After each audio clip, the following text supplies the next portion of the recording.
اهلا بيكم. النهارده هنعمل استخراج لصورة واحدة او مجموعة صور في الادوبي لايت روم. اتمنى انك تعمل لايك سبسكرايب. يلا بينا.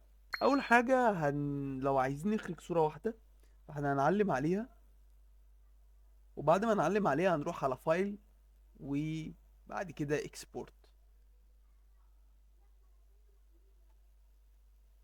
هيقول لك ايه يا معلم؟ انت عايز تستخرجها باسمها.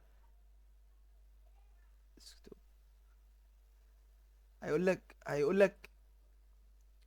لك عايز تخرجها فين؟ على الديسكتوب؟ خلاص مفيش مشكله. هتخرجها اسمها ايه؟ اقول له ماندو. عايز عايز تخرجها باعدادات معينه، جي بي اس دي، بي دي ان جي، اي حاجه. عايز الكواليتي ايه؟ هاي قوي ولا نص نص؟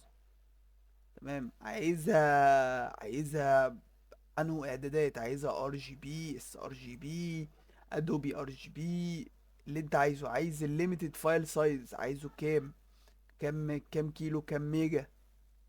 كل ده اعدادات تقدر تتحكم فيها.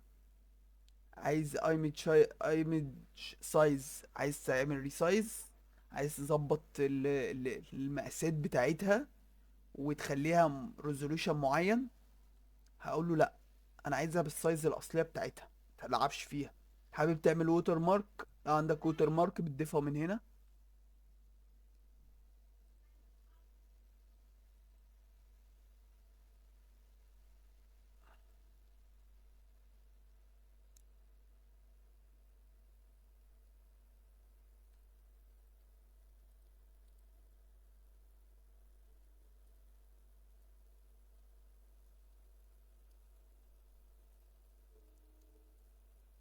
فدي تقريبا كل الاعدادات بتاعه الاخراج.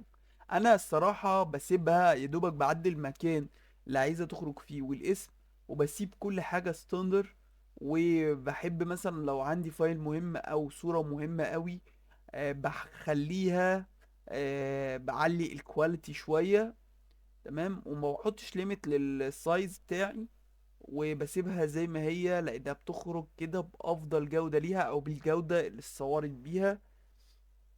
وبس كده يا صديقي، ما تنساش تعمل لايك سبسكرايب. اتمنى انك تكون استفدت من كورس الادوبي لايت روم. ودي يا صديقي كل الاعدادات بتاعت الاخراج بتاعتنا. واول ما نعمل لها اكسبورت، تعمل لها اكسبورت وهتخرج معانا على الديسكتوب بالشكل دوت.